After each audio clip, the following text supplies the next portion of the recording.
తండ్రి అయిన దేవునికి మహిమ కలుగును గాక. ప్రభువైన యేసుక్రీస్తు నామములో చేరువచ్చిన మీ అందరికీ నా హృదయపూర్వక వందనాలు తెలియచేస్తున్నాను. నేటి పాఠ్యాంశముగా తిమోతికి రాసిన మొదటి పత్రిక 1వ అధ్యాయము 15వ వచనాన్ని నేటి పాఠ్యాంశముగా మనం చదువుకుందామండి. తిమోతి రాసిన మొదటి పత్రిక 1వ అధ్యాయము 15వ వచనం చదువుకుందాం. పాపులను రక్షించుటకు క్రీస్తు యేసు లోకమునకు వచ్చిన వాక్యము నమ్మదగినదియు పూర్ణాంగీకారమునకు యోగ్యమైనదియునైనది. అట్టి వారిలో నేను ప్రధానుడను అయినను నిత్య జీవము నిమిత్తము తనను విశ్వసింపబో వారికి నేను మాదిరిగా ఉండులాగున యేసుక్రీస్తు తన పూర్ణమైన దీర్ఘశాంతమును ఆ ప్రధాన పాపినైన నాయందు కనపరుచున్నట్లు నేను కనికరింపబడితిని. దేవుడు తన పరిశుద్ధ వాక్యమును మన వినికిడిలో దీవించి ఆశీర్వదించునుగాక. ఆమేన్. మరి చదవబడిన ఈ మాట అపోస్తలుడైన పౌలు తన ప్రియ శిష్యుడిగా ఇచ్చిన తిమోతిని ఉద్దేశించి వ్రాసిన పత్రిక. ఒక గురువు గారు ఒక శిష్యునికైతే కనుక బోధించే పద్ధతి. అందులో భాగంగా ప్రభువైన యేసుక్రీస్తు వారు ఈ లోకానికి ఎందుకు రావలసి వచ్చింది అన్న ప్రశ్న ఆయనకే కాదండి, తిమోతి గారు అడుగుంటారు. ఆయనకే కాకుండా ఈరోజు లోకంలో కూడా చాలామంది అడుగుతున్నారు. ఇక్కడ కూర్చున్న మీకు కూడా పరలోకం ముందు ఉండవలసిన యేసు ప్రభు వారు శరీరాన్ని ధరించి ఈ లోకానికి ఎందుకు రావలసి వచ్చింది, ఎందుకు 33.5 సంవత్సరాల పాటు ఈ లోకంలో తిరగవలసి వచ్చింది, చివరికి ఆయన సిలువ మ్రాను మీద ఇందుకు ఘోరంగా చనిపోవలసి వచ్చిందని చాలామంది అయితే కనుక ప్రశ్నగా ఉంటుందండి. ఆయన దేవుడు కదా, దేవుని కుమారుడు కదా, అంత దేవుని కుమారుడైన వాడు పరలోకం ముందు దేవుని కుడిపార్శ్వమున కూర్చుండవలసిన వారు ఈ లోకానికి రావాల్సినంత అగత్యం ఏమొచ్చింది? అక్కడ కూర్చునే ఏదైనా కానీ ఇక్కడ చెప్పచ్చు కదా, అక్కడ కూర్చునే చెప్పచ్చు కదా. ముఖ్యమంత్రి గారు అయితే కనుక అమరావతిలో కూర్చునే ఆర్డర్స్ పాస్ చేస్తే అన్నీ జరుగుతాయి కదా. ప్రధానమంత్రి గారు ఢిల్లీలో ఉండేది కనుక చెప్తే కనుక ఏ పైనైనా జరుగుద్ది కదా అడిగేవాళ్ళు చాలామంది ఉన్నారు. అందుచేత వాళ్ళు చెప్పిన మాట కరెక్ట్ అయితే కనుక ప్రధానమంత్రి గారు ఇంకెక్కడికి తిరగక్కర్లా, ఢిల్లీలో కూర్చుని ఆయన ఆర్డర్స్ మీద సందేహం పెడితే కనుక పని అయిపోవాలనుకోవచ్చు. కానీ చాలా సందర్భాలు అయితే కనుక ముఖ్యమంత్రి గారు అనుకున్న, ప్రధానమంత్రి గారు అనుకున్న కానీ అక్కడ వదిలిపెట్టి వాళ్ళుండే కేంద్రాలు వదిలిపెట్టి మన దగ్గరికి అయితే వస్తారు. ప్రజల యొద్దకే పాలన అని ముందు ప్రజల యొక్క నిజస్థితిని ఏంటో తెలుసుకుని దానిని బట్టి వారికి ఏది అవసరమో అది చేయటం కోసమైతే కనుక ముఖ్యమంత్రులు ప్రధానమంత్రులు కూడా దిగొస్తారు. అక్కడ కూర్చుని చేస్తే కాదు, గ్రౌండ్ లెవెల్లో రియాలిటీ ఏంటో తెలిస్తే, వీళ్ళ కష్ట సుఖాలు ఏంటో తెలిస్తే దానిని బట్టి ఏ నిర్ణయాలు తీసుకుంటే బాగుంటుందో, ఎలాంటి పాలన చేస్తే బాగుంటుందో ప్రధానమంత్రి గారికి ముఖ్యమంత్రి గారికి అర్థమవుతుందంట. పరలోకముందున దేవుడు కూడా సేమ్ ఇలాగే చేశాడు.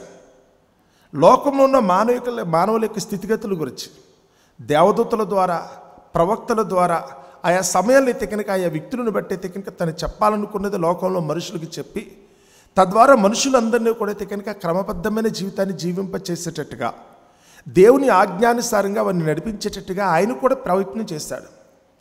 కానీ మనుషులకి దూరం నుంచి చెప్తుంటే, మాట చెప్తుంటే అర్థం కావట్లేదు. కొన్ని సందర్భాలు అయితే కనుక దేవుడు చెప్పే మాటను ఇక్కడ మనుషులు చెప్పేటప్పుడు, దాన్ని వివరించి చెప్పేటప్పుడు దానికైతే కనుక మరొక విధమైన అర్థాలు, కల్పిత గాథలు అయితే కనుక జోడించే వాళ్ళు ఉన్నారు. దేవుడు చెప్పింది ఒకటైతే కనుక ఇక్కడ మనుషులకి చేరేటప్పటికీ అది సరిగా చేరట్లేదు. వాళ్ళు చెప్పబడిన మాట వస్తున్నప్పుడైతే కనుక చెప్పేవాళ్ళలో లోపం ఉండొచ్చు, వినేవాళ్ళలో లోపం ఉండొచ్చు, పరిస్థితిని బట్టి అయితే కనుక సరిగా అర్థం కాని పరిస్థితిలో ఉందండి. అందుకని ఏ దేవుడు చెప్పాలనుకున్న మాట, ఈ దేవుని యొక్క మాటే మనిషి రూపం దాల్చి ఈ లోకానికి వచ్చి ఒకవేళ దేవుడు చెప్పిన మాట కనుక ఒక మనిషి కనుక జీవింపటం అంటే ఎలా ఉంటుందో సంగతి, జీవించటం అంటే ఎలా ఉంటుందో చెప్పడం కోసం తానే ఒక శరీరాన్ని ధరించుకుని ఈ లోకానికి వచ్చి తను బ్రతికి, ఇంకా మాటలేం చెప్పొద్దు, జస్ట్ బ్రతికితే ఓహో దేవుడు ఇలా బ్రతకమన్నాడా అన్న సంగతి. ఎందుకంటే మనుషులకి మాట చెప్తే అర్థం కాకపోవచ్చాము, కానీ ఎదుటివాడు చేసింది అయితే కనుక అర్థమైపోద్దిగా. నేను ఇక్కడ కూర్చున్న మీతో చెప్తున్నాను, మీరందరూ కూడా అయితే కనుక మీ కుడికాలు వేలైతే కనుక ఇలా చూపించండి అన్నాను అనుకోండి. కుడికాలు అనగానే చాలామంది ఈ కుడి ఎడమలో కూడా తెలియని వారు కూడా చాలామంది ఉన్నారు. కుడికాలు అంటే కనుక చెయ్యిని గురించి మాట్లాడుతున్నాడా, కాళ్ళు గురించి మాట్లాడుతున్నాడా ఏదని చెప్పి చూపించమనడం అనుకుంటే కనుక ఏం చేయాలి? ఆ చూపుడు వేలు చూపించాలా, ఇంకోటి చూపించాలా, ఇదంతా పెద్ద రభస అండి. అదంతా అర్థం కావడానికి ఇప్పుడు నేను చెప్పిన మాట పరిపూర్ణంగా వివరించి మిమ్మల్ని అందరినీ క్రమంలో పెట్టడానికి కనీసం నాకు పావుగొండ పట్టుద్ది. అలా కాకుండా మీరందరూ కూడా నేను చెప్పినట్టు చేయండి అని ఇలా చెయ్యలే పైకెత్తాను అనుకోండి, ఈ వేలు చూపించం కనుక దీనికోసం మీరు పెద్ద ప్రయాసపడక్కర్లేదు. మీరు కూడా వెంటనే వేలు అయితే చూపిస్తారు. చూస్తున్నారు కదా, కళ్ళ ముందు కనపడుతుంది కనుక నేర్చుకోవటం ఈజీ. ఒక మాట చెప్తే కనుక దూరంలో ఉన్న వ్యక్తి అయితే కనుక ఆ మాట చెప్తుంటే కనుక ఎగ్జాక్ట్గా మనం ఇక్కడ ప్రవర్తించడం అనేది తెలియపోవచ్చు. ఎవరో దూరంగా ఉన్న వ్యక్తి ఫోన్లో చెప్తున్నారు అనుకోండి ఏదో ఒక విషయాన్ని గురించి, మనకి ఎంతవరకు అర్థమవుతుంది. అలా కాకుండా ఆ వ్యక్తి వచ్చి ఇక్కడ కనుక మాటలేమీ మాట్లాడక్కలేకుండా జస్ట్ అది చేసుకుంటూ వెళ్ళిపోతే, నా వెనకాల మీరు రండి అంటే చాలు, సరిపోతుంది. ఇక్కడ నేను దారి చూపించమని అడిగాను, పలానా ఇంటి వారి దగ్గరికి దారి చూపించాలి, దారి చెప్తారండి అన్నాను. అప్పుడు ఆ వ్యక్తి అయితే కనుక ఇలా చూసి, ఏమన్నా ఇక్కడి నుంచి అలా స్ట్రైట్గా వెళ్ళండి, అక్కడ ఒక చెట్టు వస్తుందండి, అక్కడి నుంచి టర్నింగ్ ఇలా తిరగండి, అక్కడ వీధి ఒకటి ఉంటుందండి, అక్కడి నుంచి ముందుకెళ్ళండి, అక్కడ కరెంటు పోల్ ఉంటుందండి. ఇవన్నీ చెప్తుంటే మనం బ్లాంక్గా చూస్తాం, మెమరీ కూడా గుర్తుండకపోవచ్చు. రెండోది అయితే కనుక అక్కడ చూసేటప్పుడు కూడా చెప్పింది ఎగ్జాక్ట్గా మనం చేయాలని కూడా తెలియదు. అలా కాకుండా పలానా చోటుకు వెళ్ళాలి అన్నారు అనుకోండి, నాతో పాటు రండి, ఆయన నడుచుకుంటూ వెళ్ళిపోతాడు, మనం నడుచుకుంటూ వెళ్ళిపోతాం. యేసు ప్రభు ఆ మార్గం చెప్పడానికి ఇక్కడికి వచ్చాడు. అది యేసు ప్రభు తన గురించి కూడా చెప్పేటప్పుడు, నేను మార్గం జస్ట్ నేను ఎలా వెళ్ళానో, నేను ఎలా నడిచానో మీరు కూడా అలా నడిస్తే సరిపోద్ది. నేను ఎలా నడిచానో మీరు అలా నడిస్తే సరిపోద్ది. ఇక మీరు మాట్లాడొద్దు, నేను చేసింది చూసి నాలాగా మీరు చేసేయండి. లోకంలో చాలామంది అయితే కనుక గొప్ప గొప్పవారు పుట్టారండి, గొప్ప గొప్ప వాళ్ళు పుట్టారు, కానీ వాళ్ళెవరూ కూడా నాలాగా బ్రతకమని ఎవరు చెప్పరు. ఈ లోకంలో ప్రతి మనిషి కూడా ఒక సామాన్య స్థాయి స్థితి నుంచి ఒక దేశాన్ని పరిపాలించే రాజు వరకు ఆలోచించిన, ప్రపంచంలో వారు ఏ దేశానికి సంబంధించిన వారైనా కానీ అందరూ కూడా అయితే కనుక యేసు ప్రభుని రోల్ మోడల్గా తీసుకుని బ్రతకటానికి అవకాశం ఉంటుంది. ఎందుకంటే ఆయన జీవించిన జీవితం అందరికీ సరిపోతుందంట. వారు కోట్లు సంపాదించినా యేసు ప్రభు జీవితం జీవించవచ్చు, వాడు భిక్షగాడైనప్పుడు కూడా యేసు ప్రభు జీవితం జీవించవచ్చు, వాడు సామాన్య పౌరులు అనుకున్న, దేశాన్ని పరిపాలించే పెద్దలు అనుకున్నప్పుడు కూడా వాళ్ళందరూ కూడా యేసు ప్రభుని ఆదర్శంగా తీసుకుని ఆయన వలె జీవించవచ్చు. కానీ లోకంలో మిగిలిన వారిని ఎవరినన్నా ఒకవేళ కనుక మనం రోల్ మోడల్గా పెట్టుకుందాం అనుకుంటే అది అందరికీ సాధ్యం కాదు. కొంతమందిని ఆదర్శంగా తీసుకోవాలనుకుంటే వాళ్ళైతే కనుక రాజుల స్థానంలో ఉన్నవారు ఉన్నారు, పెద్ద పెద్ద ధనవంతుల స్థానంలో ఉన్నవారు ఉన్నారు. వారికి కష్టం తెలియకుండా పెరిగిన వాళ్ళు ఈరోజు మనకు రోల్ మోడల్గా ఉండలేరండి. ఒక కుటుంబం గురించి అవగాహన లేని వారు మనకు రోల్ మోడల్గా ఉండలేరండి.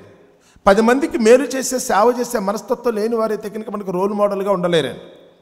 నాలాగా బ్రతకమని ఎవ్వరూ కూడా ఈ ప్రపంచంలో అయితే కనుక ఏ ఒక్కరికి చెప్పగలిగినంత స్తోమత కలిగిన వారు ఈ ప్రపంచంలో యేసు తప్ప మరెవరూ లేరనేది ఇక్కడ మాట. ఆయన చెప్తున్నాడు, నాలాగా బ్రతకండి. పౌలు గారు కూడా చెప్తున్నాడు, నేను క్రీస్తును పోలి నడుచుకున్నట్లు మీరు కూడా క్రీస్తును పోలి నడుచుకోండి. నేను ఎలా ఉన్నాను నేను కూడా ఫాలో అవుతున్నాను, మీరు ఫాలో అయిపోండి. యేసుప్రభు ఎందుకు ఈ లోకానికి రావాల్సి వచ్చింది అంటే కనుక పర్పస్ అది, మనం ఎలా జీవించాలో తెలియచేయటం కోసం. ఒక మనిషి పుట్టినది మొదలుకొని మరణించేంత వరకు కూడా ఏ విధంగా జీవించాలి. లోకంలో మనుషులైతే కనుక అమ్మా నాన్న మీద ఆధారపడి జీవించే వాళ్ళు ఉంటారు, భర్త భార్య మీద ఆధారపడి జీవించే వాళ్ళు ఉంటారు, పిల్లల మీద ఆధారపడి జీవించే వాళ్ళు ఉంటారు. రోజులు గడిచేటప్పటికి డ్యూటీలు మారిపోతూ ఉంటాయి, మనం ఆధారపడే వ్యక్తులు మారిపోతూ ఉంటారు. చిన్నపిల్లలుగా ఉన్నప్పుడు అమ్మా నాన్న, యవ్వన ప్రాయంలోకి వచ్చిన తర్వాత భార్యాభర్తలు, నడివయసుకు వచ్చిన తర్వాత పిల్లలు, వృద్ధాప్యంకి వచ్చిన తర్వాత మనుమలు మనవరాలు, వాళ్ళ మీద డిపెండ్ అయి బ్రతకటం మనకు అలవాటు అయిపోతుంది. కానీ యేసు ప్రభు మొదటి నుంచి చివరి వరకు కూడా మీరు దేవుని మీద ఆధారపడి బ్రతకండి. మీరు మనుషులైతే రోజుకొకరు మార్చాల్సిన అవసరం లేదు. ఆ మనుషులు అనుకున్న వాడు అక్కడ లేకుండా పోతే కనుక మీరు బెంబేరు పడాల్సిన పరిస్థితి లేదు. కానీ మొదటి నుంచి కూడా దేవుని మీద ఆధారపడి జీవించండి. నేను ఎలాగైతే కనుక దేవుని మీద ఆధారపడి బ్రతుకుతున్నానో ఒకసారి నన్ను చూడండి, నన్ను చూసి నా మార్గంలోనే మీరు కూడా నా వెనకాల వచ్చేయండి. నన్ను చూసి నా మార్గంలోనే ఎప్పటి నుంచి అనుకున్నప్పుడు 22వ కీర్తన చదువుతున్నప్పుడు అంటున్నాడు, నా తల్లి గర్భమును పుట్టినది మొదలుకొని నాకు ఆధారము నీవే, నా తల్లి యొద్ద నేను స్తన్యపానము చేయుచుండగా నీవే కదా నాకు నమ్మిక పుట్టించితి. అంటే ఎప్పటి నుంచి ఆయనకి నమ్మకం ఉందో చూడండి. తల్లి గర్భములో ఉన్నప్పుడే 139వ కీర్తన అయితే కనుక దావీదు గారు చెప్తున్నారు, నేను పిండమునై ఉండగా నీ కన్నులు నన్ను చూచెను, నియమింపబడిన దినములలో ఒకటైనను కాకమునిపే నా దినములన్నీయు నీ గ్రంథములో లిఖితములైన. నా తల్లి గర్భములో ఉన్నప్పుడే నువ్వు చూచావు కదా ప్రభా, అప్పటి నుంచి నువ్వంటే నాకు నమ్మకం, నువ్వు నన్ను చూస్తున్నావు అన్న ధైర్యం కదా. నా తల్లి గర్భంలో ఉన్నప్పటి నుంచే నీ మీద నాకు నమ్మకం ఉంది. నేను పుట్టిన తర్వాత నా తల్లి యొద్ద నేను స్తన్యపానము చేయుచుండగా పాలు తాగుతున్నప్పుడే నీ మీద నాకైతే కనుక నమ్మకం కలిగింది. పాలిచ్చే తల్లి కంటే కూడా నాకు పాలిచ్చే తల్లిని ఏర్పాటు చేసిన నీ మీద నాకు నమ్మకం. నన్ను కన్న తల్లి కంటే కూడా నన్ను కనేటట్టుగా నా తల్లిని అయితే కనుక ప్రేరేపించి ఆమెను వాడుకున్న విధానాన్ని బట్టి నీకే స్తోత్రం ప్రభా. నా తల్లి నా ఎడలు చేసిన ప్రతి మేలు కూడా నీ చిత్తానుసారంగా జరిగింది. నా తల్లి నన్ను కని పెంచింది అనుకుంటే కనుక ఆమెకు ఆ మనస్సు కలిగించి ఆమెను ఆ విధంగా వాడుకోవడానికి నువ్వు ఇష్టపడినందుకు నిజంగా నువ్వు చూపించిన మార్గం కదా, నీకు స్తోత్రం. అలాగే నన్ను కష్టపడి కని పెంచడానికి అయితే కన్నా నా తండ్రి ఎంతో కష్టపడి ఉంటారు. కానీ ఆ మనస్సు కలిగించి నన్ను చక్కగా పెంచాలన్న కోరిక, ఆ బాధ్యత ఆయనకి అప్పగించి నన్ను ఎత్తికనికి ఇంత సుఖంగా పెంచినందుకు నీకు స్తోత్రం. తండ్రి కంటే కూడా ఆలోచన కలిగించిన నువ్వు కదా. నా తల్లి గర్భాన్ని నువ్వే ఏర్పాటు చేస్తావు. నా తల్లి దగ్గర పాలు తాగి ఏర్పాటు నువ్వే చేస్తావు. నా తండ్రి చెయ్యి పుచ్చుకునైతే కనుక నేను బ్రతికేటట్టుగా పెరిగేటట్టుగా నాకంటూ ఒంట్లో శక్తి వచ్చేట్టుగా ఏర్పాట్లు చేసింది నువ్వే. నాకు స్నేహితులను నువ్వు ఏర్పాటు చేస్తావు. నాకు అన్నదమ్ములను నువ్వు ఏర్పాటు చేస్తావు. వయసు వచ్చిన తర్వాత నాకు జీవిత భాగస్వామిని నువ్వు నాకు ఏర్పాటు చేస్తావు. సమయం వచ్చేప్పుడు నాకు బిడ్డల్ని ఇచ్చావు. సమయం వచ్చేప్పుడు వాళ్ళు ఇదిగింప చేస్తావు. వారి నుంచి అయితే కనుక మళ్ళీ ఇంకో తరాన్ని నేను చూసేటట్టుగా చేస్తావు. ఏది జరుగుతున్నప్పుడు కూడా ప్రతి విషయంలో కూడా నువ్వే ఉన్నావు. నీ చిత్తమే జరిగింది కదా ప్రభువా. నీవే కదా నాకైతే కనుక నమ్మిక కలిగించావు. మాట మీకు అర్థమవుతుందా? ఆయన చెప్తున్న మాట, యేసు ప్రభు చేసిన పనినట్టే కనుక నన్ను చూడండి. నేను ఎలా అయితే కనుక చివరి వరకు మరణము వరకు కూడా నేను ఎలాగైతే కనుక దేవుని అంటి పెట్టుకున్నానో, నేను మరణము వరకు కూడా దేవుని అంటి పెట్టుకుని ఎలాగెత్తున్నానో మీరు కూడా అలాగే ఉండండి. పుట్టినప్పుడే కాదు, ఆయన పుట్టినప్పుడైతే కనుక తల్లికి గర్భం దాల్చడానికి అయితే కనుక దేవదూత చెప్పినది మొదలుకొని భర్త దగ్గర అయితే కనుక అవమానపరచబడకుండా దేవదూత ఏ విధంగా అయితే కనుక రక్షించిందో, తర్వాత ఏ విధంగా అయితే కనుక ఎలిజబెత్ అమ్మగారి దగ్గర నుంచి అయితే కనుక ఆమె ఏ విధంగా అయితే కనుక సపోర్ట్ పొందిందో, లేదా బిడ్డ ప్రసవించినప్పుడైతే కనుక అంత దూరం నుంచి ప్రయాణం చేసుకొచ్చేందుకు ఓపిక ఇచ్చిన దేవుడు. ఆయన పుట్టినప్పుడైతే కనుక ఎవరు చోటు పోయినప్పుడు కూడా ఓ స్థలమందు ఆయనకి చక్కటి ఏర్పాటు చేసి ఏ విధమైన తొందరపాటు కలగకుండా అయితే కనుక చక్కగా ఆయన ఆదరించేటట్టుగా, ఆయన చూడడానికి అయితే గొర్రెల కాపరిని, ఆయన దర్శించడానికి అయితే కనుక తూర్పు దేశపు జ్ఞానుల్ని, వారికి మార్గం చూపించడానికి ఆకాశమంద నక్షత్రాన్ని, యేసు ప్రభుని చంపబోతూ హేరోదురాజు తీసుకున్న నిర్ణయాన్ని అయితే కనుక ముందే అయితే కనుక ఒమ్ము చేయటం కోసం అయితే కనుక వారి ద్వారా అయితే కనుక యేసుని ఐగుప్తు పంపించడం కానీ ప్రతి విషయంలో కూడా దేవుడు అనుక్షణము కూడా యేసు ప్రభువాన్ని వెన్నంటి ఉన్నాడు, రక్షించాడు. యేసు అదే చెప్తున్నాడు, నువ్వే లేకపోతే కనుక నేను ఉండేది ఏంటి? ఇదిగో నా జీవితం చూడండి, ఎన్ని అపాయాలు తట్టుకున్నానో తెలుసా, ఎన్ని ప్రమాదాల నుంచి నేను వచ్చానో తెలుసా, ఎన్ని ఇరుకులు ఇబ్బందులు వచ్చి నేను తప్పించుకున్నానో తెలుసా. ప్రతి విషయంలోనూ దేవుని మీద నేను ఆధారపడినందుకు గాను, ప్రతి విషయాన్ని దేవునికి అప్పగించుకున్నందుకు గాను ఇదిగో నేనైతే ఒక పరిపూర్ణమైన జీవితం, అందరికీ ఆదర్శప్రాయవంతమైన జీవితం, దేవుని దృష్టిలో ఒకటైతే కనుక ఒక పరిశుద్ధమైన జీవితం, మనుషులకైతే కనుక ఒక నీతివంతమైన జీవితం జీవించడానికి అవకాశం కలిగింది. మీరు కూడా నీతివంతులుగా నిరూపించబడాలనుకున్నా, మీరు కూడా దేవుని కుమారులుగా నిరూపించబడాలనుకున్నా నన్ను చూసి నేర్చుకోండి అని చెప్పడం కోసం వాక్యమే శరీరాన్ని ధరించి మన కళ్ళ ముందు ఇక్కడ నిలబడింది. ఏ మాట చెప్తున్నాను నేను, పాపులను రక్షించటం. పాపం అంటే చాలామంది అయితే కనుక ఏదో వ్యభిచారం చేయటం పాపం, నరహత్య చేయటం పాపం, దొంగతనం చేయటం పాపం అనుకుంటున్నారు. కాదండి, కాదండి. మిమ్మల్ని కట్టుకున్న మీ భర్త ఎడల, మీ భార్య ఎడల కూడా మీరు జరిగించవలసిన క్రమాన్ని జరిపించకపోతే, మీ ధర్మాన్ని జరిపించకపోవటం కూడా పాపం. నా భార్య ఎడల నేను చేయవలసిన ధర్మం, ఆమె అయితే కనుక పెంచి పోషించాల్సిన బాధ్యత నాది, ఆమెను సుఖపెట్టి సంతోషపెట్టాల్సిన బాధ్యత నాది, ఆమెకు కావలసిన భద్రత ఇవ్వాల్సిన బాధ్యత నాది, ఏ విధమైన ప్రాబ్లం కలగకుండా, బయట నుంచి ఎలాంటి ఇబ్బంది కలగకుండా రక్షించాల్సిన బాధ్యత నాది. భార్య ఉందనుకోండి, భర్త అయితే కనుక లోబడి ఉండాలి కదా, ఆయనకైతే కనుక అన్నిటిని అమర్చి పెట్టి సమకూర్చి పెట్టేటట్టు ఉండాలి కదా, భర్తకి చేదోడు వాదోడుగా సాటి అయిన సహాయంగా ఉండాలి కదా. బయట నుంచి ఏదైనా అవసరం వచ్చినప్పుడు, ఆపద వచ్చినప్పుడు కూడా తాను కూడా నేను ఉన్నానని చెప్పి తన ఆపదలో తోడుగా ఉండే పరిస్థితి రావాలి కదా. కనీసం మీ భార్యాభర్తల క్రమం సరిగా లేకపోయినప్పుడు కూడా దేవుని దృష్టిలో అది పాపం. కనీసం మీ భార్యాభర్తలు ఎలా బ్రతకాలో కూడా తెలియదు, అందుకనే మీరు పాపులు. మీరు కనుక్కున్న పిల్లల్ని ఎలా పెంచాలో మీకు తెలియట్లేదు, అందుకనే మీరు పాపులు. మీ కన్న తల్లిదండ్రుల ఎడలు మీరు ఎలాంటి ధర్మాన్ని నెరవేర్చాలో మీకు అర్థం కావట్లేదు, అందుకనే మీరు పాపులు. మీ అన్నదమ్ముల ఎడల, లే అక్క చెల్లెల ఎడలైతే కనుక మీరు నెరవేర్చవలసిన ధర్మం ఉంది. శృతి మించిన పాపమే, చేయకుండా ఉన్న పాపమే. తెలుసా, మీరు పాపం అంటే కనుక వ్యభిచారము, నరహత్య అని మీరు అనుకోకండి, అది కాదండి పాపం. అదొక్కటి మాత్రం పాపం కాదు, ఇవి కూడా అదే సమానం. నీ స్నేహితుల ఎడల నువ్వు ప్రవర్తించవలసిన ప్రవర్తన, దేవుని ముందైతే నువ్వు నిలబడాల్సిన విధానం సరిగా లేకపోతే కనుక అదే పాపం. క్రమం తెలియకపోవటమే పాపం, అక్రమంగా జీవించటమే పాపం. దేవుడు నాకు ఏర్పరిచిన మార్గంలో నేను పయనించకపోవటమే పాపం. అడిగితే చాలామంది తెలియదు అన్నారు. ఎందుకయ్యా మీరు ఎలా చేస్తున్నారు, దేవుని ఉగ్రత గురవుతున్నారు తప్పు చేసి అంటే కనుక ఎలా జీవించాలో మాకు తెలియదు, మాకు చెప్పేవాళ్ళు లేరు, అది వాళ్ళు చెప్పిన మాట. అందుకనే ఎలా జీవించాలో తెలియపరచడం కోసమే యేసుప్రభు వారు ఈ లోకానికి వచ్చారు. యేసుప్రభు వారు ఎలా జీవించాలో చెప్పడం కోసం. ఇప్పుడు యేసుప్రభు వారు ఆల్రెడీ జీవించి చూపించారు కనుక యేసుప్రభు ఎలా జీవించాడో మనం కూడా అలా జీవించడం. నిన్ను చూసినప్పుడైతే కనుక యేసుప్రభు జీవితమే గుర్తొచ్చేటట్టుగా ఉండాలి. అలా జీవించేటట్టుగా మనకు ఉండటం కోసమే యేసుప్రభు కావాలని చెప్పి ఈ లోకానికి అయితే మాదిరిగా వచ్చినట్టు. అదే రాస్తుంది చూడండి అక్కడ, పాపులను రక్షించుటకు క్రీస్తు యేసు లోకమునకు వచ్చిన వాక్యము నమ్మదగినదియు పూర్ణాంగీకారమునకు యోగ్యమైనది ఉన్నది. ఇందులో ఎవ్వరూ కూడా అనుమానపడవలసిన ఆవశ్యకత లేదు. అందరూ కూడా పూర్ణముగా అంగీకరించడానికి అది యోగ్యమైనది. ఇక ఇందులో మొహమాటం లేదు, ఇందులో అయితే కనుక తీసివేతలు కూడికలేమీ లేవు. యేసు జీవితం ఒక పరిపూర్ణమైన జీవితం. అలాంటి జీవితం జీవించి మనకైతే కనుక ఆదర్శంగా ఉండటం కోసం, మార్గదర్శకత్వంగా ఉండటం కోసం ఆయన వచ్చాడు. అట్టి వారిలో నేను ప్రధానుడను, అయినను నిత్య జీవము నిమిత్తము తను విశ్వసింపబో వారికి నేను మాదిరిగా ఉండులాగున యేసుక్రీస్తు తన పూర్ణమైన దీర్ఘశాంతమును ఆ ప్రధాన పాపినైన నాయందు కనపరుచున్నట్లు నేను కనికరింపబడితేనే. నేను కూడా అంతే, మత పిచ్చి కలిగిన వాడిని.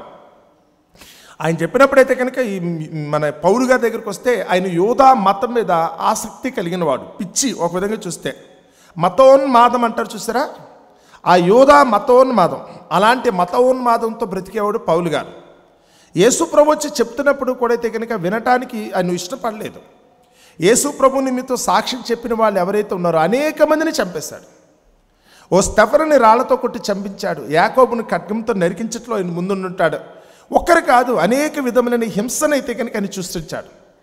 యెరూషలేము అంతా కూడా ఈయన్ని బట్టి, పౌలుని బట్టి అయితే కనుక బెదిరిపోయారట, పారిపోయారు అక్కడి నుంచి. అందరూ కూడా ఈ సౌలుకు భయపడి ఇక ఉంటే ప్రాణాలు పోతాయనే ఉద్దేశంతో యేసు నమ్ముకున్న వాళ్ళందరూ కూడా పారిపోయారట.